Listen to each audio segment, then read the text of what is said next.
Assalamualaikum warahmatullahi wabarakatuh. Perkenalkan, kami dari kelompok 4. Di sini kami akan menjelaskan tentang strategi sosial media. Di sini saya akan menjelaskan tentang media sosial. Media sosial merupakan alat komunikasi dan berbagi informasi secara online antar individu maupun kelompok dengan berbagai bentuk konten seperti teks, audio, video, dan gambar yang melalui berbagai fitur seperti komentar, pesan langsung, dan obrolan grup. Sosial media memiliki beberapa tujuan, diantaranya adalah mengakses informasi. Sekarang, banyak orang menggunakan media sosial sebagai pencari berita dan informasi terbaru terkait topik yang diminati. Platform media sosial sering menjadi sumber berita dan informasi bagi pengguna. Walaupun begitu, pengguna harus berhati-hati terhadap kebenaran dari informasi tersebut. Yang kedua adalah terhubung dan komunikasi. Salah satu tujuan utama dari adanya media sosial ini adalah memungkinkan pengguna untuk saling terhubung dan berkomunikasi dengan orang lain, baik itu teman, keluarga, rekan kerja, maupun orang-orang yang tidak dikenal tetapi memiliki bidang yang sama. Yang ketiga adalah menghibur dan menginspirasi. Media sosial juga digunakan sebagai sarana hiburan di mana pengguna dapat membagikan dan menonton video lucu, gambar-gambar yang menarik, ataupun mengikuti konten kreatif dari pengguna lainnya. Selain itu, media sosial juga menjadi sumber inspirasi bagi banyak orang dalam hal seni, gaya hidup, maupun pemikirannya. Yang keempat adalah berbagi konten. Media sosial memungkinkan pengguna untuk berbagi konten seperti video, foto, artikel, atau pemikiran mereka kepada orang lain di platform yang telah disediakan. Hal ini bisa menjadi cara mereka untuk menginspirasikan diri, mengekspresikan diri, dan membagikan pengalamannya serta mempromosikan produk atau layanan yang dimilikinya. Yang kelima adalah membangun jaringan dan karir.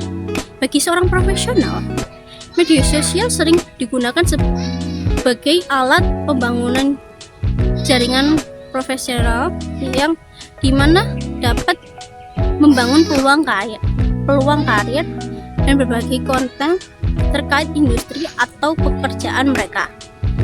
Sebagai contoh adalah platform LinkedIn yang khusus dirancang untuk memfasilitasi hubungan antara bisnis dan karir, di mana orang-orang dapat mencari tahu tentang suatu perusahaan, dan perusahaan tersebut dapat mencari seorang calon karyawan dari platform LinkedIn tersebut karena disediakan sebagai informasi diri terkait karyawan tersebut.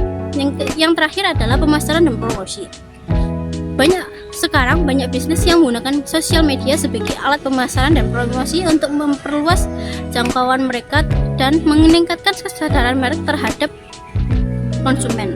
Kemudian sosial media juga sebagai sarana untuk menarik pelanggan baru, sehingga pelanggan baru dapat melihat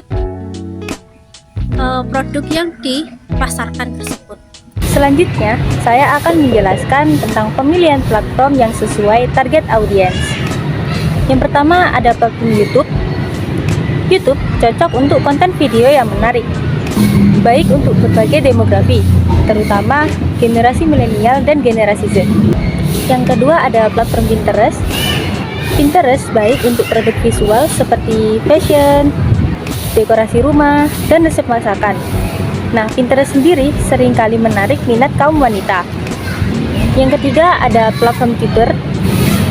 Twitter dapat digunakan untuk berinteraksi dengan audiens yang aktif secara online, seperti profesional muda, penggiat politik, maupun komunitas.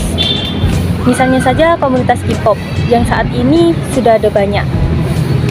Lalu yang keempat ada platform Facebook, di mana Facebook sendiri masih menjadi platform yang besar yang menjangkau seluruh kelompok demografis, mulai dari keluarga hingga profesional, meskipun demografisnya cenderung lebih tua daripada platform media sosial lainnya.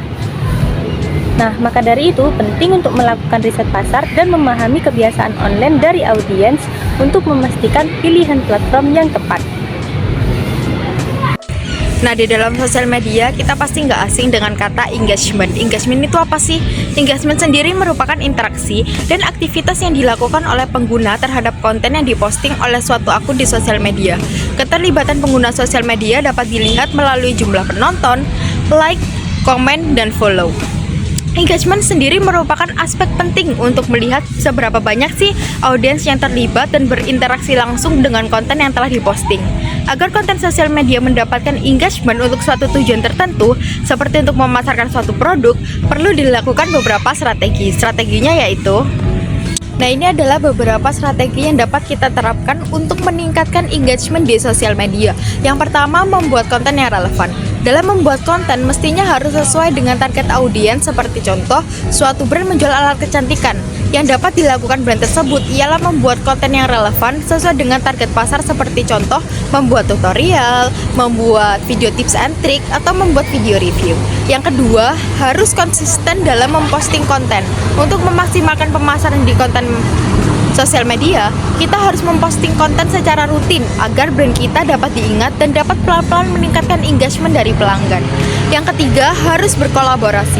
Dengan berkolaborasi atau kerjasama dengan orang lain seperti influencer atau KOL, kita dapat meningkatkan engagement karena kita dapat menjangkau audiens dari partner kolaborasi. Jadi lingkup pemasarannya akan lebih luas. Yang keempat, ada kontes dan giveaway. Dengan membuat kontes dan giveaway dapat meningkatkan lebih banyak interaksi antara audiens dengan brand, dan hal ini juga dapat dilakukan untuk membuat audiens tertarik untuk mengikuti perkembangan suatu brand. Dari yang terakhir, ada analisis dan optimasi setiap membuat konten. Setelah semua strategi telah dijalankan, jangan lupa untuk menganalisis hasil konten dan evaluasi agar di masa yang akan mendatang kita dapat memaksimalkan konten media sosial dan mendapatkan engagement yang diinginkan. Baik, di sini saya akan menjelaskan mengenai tantangan dan peluang penggunaan media sosial. Tantangan yang pertama, penyebaran konten negatif atau tidak pantas. Pelaku usaha rentan terhadap konten negatif atau tidak pantas yang dapat merusak citra merek mereka. Hal ini dikarenakan media sosial memberikan kebebasan kepada siapa saja untuk mengunggah konten. Yang kedua, komentar negatif atau keluhan konsumen. Adanya komentar negatif atau keluhan konsumen yang dapat dilontarkan secara terbuka di media sosial sehingga berdampak pada reputasi usaha. Yang ketiga, ada memastikan konsistensi branding. Setiap postingan atau konten yang dibagikan di media sosial harus sesuai dengan identitas merek, baik dari segi tampilan visual maupun pesan yang disampaikan. Hal ini akan memperkuat citra merek usaha dan menghindari kebingungan di kalangan konsumen. Yang keempat, yaitu menanggapi perkembangan cepat dalam media sosial. Tantangan bagi pelaku usaha adalah untuk tetap relevan dan mengikuti perkembangan tersebut. Pelaku usaha harus beradaptasi dengan perubahan ini dan menggabungkannya ke dalam strategi pemasaran mereka dan mencapai hasil yang optimal. Yang kelima, ada pelanggaran privasi dan keamanan. Pelanggaran privasi atau kebocoran data bisa merusak citra usaha dan menimbulkan masalah hukum. Oleh karena itu, pengelolaan data dengan hati-hati dan penggunaan teknologi keamanan yang tepat merupakan hal yang penting. Yang keenam, yaitu menghadapi persaingan yang ketat. Di dunia media sosial, persaingan untuk mendapatkan perhatian konsumen sangatlah ketat. Perusahaan harus berinovasi dan menciptakan konten yang menarik agar tetap relevan di mata konsumen. Selanjutnya ada peluang. Yang pertama, meningkatkan visibilitas dan kesadaran merek. Dengan memiliki kehadiran yang kuat di media sosial, perusahaan dapat menjangkau lebih banyak orang dari berbagai latar belakang dan demografi. Melalui konten yang menarik dan kreatif, perusahaan dapat membangun hubungan yang lebih dekat dengan konsumen serta mengkomunikasikan nilai-nilai merek mereka. Yang kedua, menghubungkan dengan konsumen secara langsung. Media sosial memungkinkan pelaku usaha untuk berinteraksi secara langsung dengan konsumen, mendengarkan umpan balik, dan menjawab pertanyaan. Selain itu, media sosial juga memberikan kesempatan kepada konsumen untuk berbagi pengalaman mereka dengan produk atau layanan perusahaan kepada orang lain, yang dapat secara langsung berdampak pada peningkatan penjualan dan pertumbuhan bisnis. Yang ketiga, memperluas pasar dan meningkatkan penjualan. Saat ini banyak platform media sosial yang memberikan fitur pengiklanan yang canggih. yang memungkinkan pelaku usaha untuk menargetkan audiens yang spesifik berdasarkan minat, demografi, atau perilaku.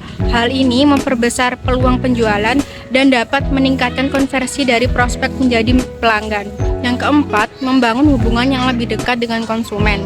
Melalui komunikasi yang terbuka dan responsif, pelaku usaha dapat memberikan layanan pelanggan yang lebih baik dan menjaga kepuasan konsumen. Hal ini dapat meningkatkan loyalitas konsumen dan juga memperluas jaringan bisnis melalui rekomendasi secara online.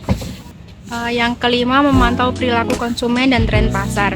Media sosial juga menyediakan data tentang perilaku konsumen dan tren pasar. Dengan mengumpulkan data ini, pelaku usaha dapat mendapatkan wawasan tentang preferensi konsumen, kebutuhan pasar yang belum terpenuhi, dan tren yang sedang berkembang. Informasi ini dapat digunakan untuk mengarahkan strategi pemasaran, meluncurkan produk baru, atau mengubah strategi bisnis. Untuk studi kasusnya, saya membuat contoh dari satu aplikasi media sosial yaitu TikTok. Untuk TikTok, brand harus membuat video yang menarik, sekreatif mungkin, dan seunik mungkin dengan memperhatikan gaya editing dan penggunaan musik yang sedang populer saat ini agar pengguna itu dapat tertarik dengan konten yang dibuat. Konten yang dibuat harus mengikuti tren dan menggunakan hashtag yang relevan agar konten dapat dengan mudah ditemukan oleh pengguna. Contohnya adalah seperti video Genta berikut ini.